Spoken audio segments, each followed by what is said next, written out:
మన కంటికి ముఖేష్ అంబానీ గారు విలన్ లా కనిపిస్తారు. ఎందుకంటే జియో అనేది మనకి తక్కువ రేటుకి ఇచ్చి చాలా రోజుల పాటు మనకు అలవాటు చేసి లాస్ట్ లో రేట్లు పెంచాడు కాబట్టి ఆయన విలన్ లా కనిపిస్తాడు. ఇప్పుడు అదే పని మళ్ళీ చేస్తున్నారు. ఆర్టిఫిషియల్ ఇంటెలిజెన్స్, పర్ప్లెక్సిటీ ఫ్రీ అంటున్నారు, జెమినై ఫ్రీ అంటున్నారు, ప్రతి ఒక్కళ్ళు ఫ్రీగా ఇస్తున్నారు. ఇలా ఫ్రీగా ఇచ్చినప్పుడు సంవత్సరం 2 సంవత్సరాల పాటు వాటిని బాగా వాడుకొని లాస్ట్ లో వీళ్ళందరూ మనల్ని మోసం చేస్తున్నారు. మనకు అన్ని ఫ్రీగా ఇచ్చి అలవాటు చేసి ఆ తర్వాత డబ్బులు అడుగుతున్నారు. అసలు ఈ కంపెనీలు పెద్ద ఫ్రాడ్స్. 2 సంవత్సరాలు వాడుకొని వాళ్ళని ఫ్రాడ్స్ అని మనం అంటూ ఉంటాం. అందుకే ఇప్పుడే చెప్తున్నాను, మీకు ఇష్టం లేకపోతే ఇప్పుడే వాడటం మానేసేయండి. మనకు అన్ని ఫ్రీగా కావాలా, మనకు ఉపయోగపడుతున్నాయి కాబట్టి మనం వాటిని వాడుకుంటున్నాం. మన లైఫ్ వాటి వల్ల బెటర్ అవుతుంది కాబట్టి మనం అవన్నీ యూజ్ చేసుకుంటున్నాం. కానీ కంపెనీలు మన దగ్గర ఉన్న డబ్బులని దోచుకోవడానికి పెద్ద స్కెచ్ చేసాయి, ప్లాన్ చేసాయి. అరే వాళ్ళు వ్యాపారం చేసుకుంటున్నారు. ఎవరు కూడా ఫ్రీ సర్వీస్ ఇస్తామని ప్రామిస్ చేయట్లా. కొత్త టెక్నాలజీ కాబట్టి, కొత్త ప్రోడక్ట్లు కాబట్టి, అవి ఎలా ఉంటాయో కూడా మనకు తెలియదు కాబట్టి కొన్ని రోజులు ఫ్రీగా ఎంజాయ్ చేయండి అని మనకి ఇస్తున్నారు. యాక్చువల్ గా కంపెనీలు క్రియేట్ చేస్తుంది ఒక విన్ విన్ సిచ్యువేషన్. వాళ్ళ ఏపీఐలు, వాళ్ళ ఏఐ టూల్స్ ని అసలు ఎలా వాడుకోవాలో వాళ్ళకి కూడా తెలియదు. కస్టమర్ చేతుల్లో పెడితే వాడు వాడుకునే విధానాన్ని బట్టి వాళ్ళు కొత్త టూల్స్ తయారు చేస్తారు. మనం వాళ్ళకి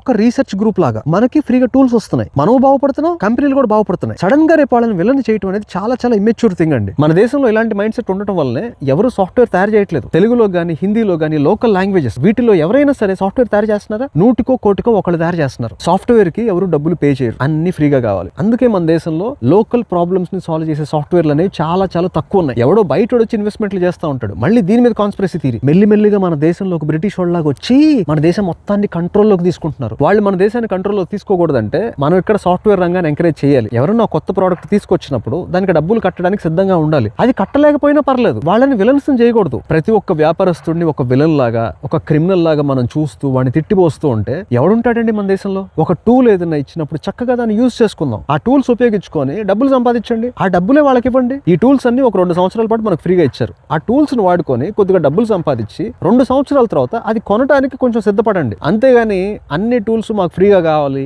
మన దేశం డెవలప్ అయిపోవాలి, చైనా దాటి వెళ్ళిపోవాలి, ఎక్కడ లాజిక్ అండి ఇది?